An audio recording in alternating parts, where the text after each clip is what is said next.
জুঁই আক্তারের জামিন মঞ্জুর, আদালতের বিশেষ নির্দেশনা প্রকাশ। নিজস্ব প্রতিবেদক।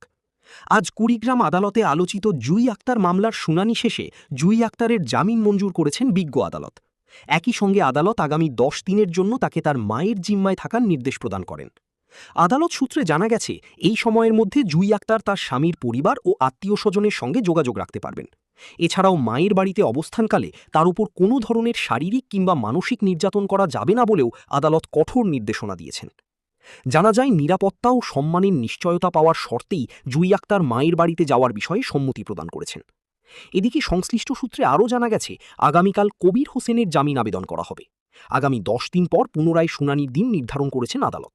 ওই দিন জুঁই আক্তারের জবানবন্দির ভিত্তিতে মামলার পরবর্তী সিদ্ধান্ত প্রদান করা হবে বলে জানা গেছে।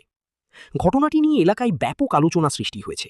জুঁই ও কবিরের ভবিষ্যৎ নিয়ে দুই পরিবারের স্বজনসহ সাধারণ মানুষের মধ্যেও নানা ধরনের প্রতিক্রিয়া দেখা যাচ্ছে। সবশেষে জুঁই ও কবিরের জন্য সকলের কাছে দোয়া কামনা করা হয়েছে এবং সত্য ও ন্যায়ের জয় হবে বলে আশাবাদ ব্যক্ত করেছেন সংশ্লিষ্টরা।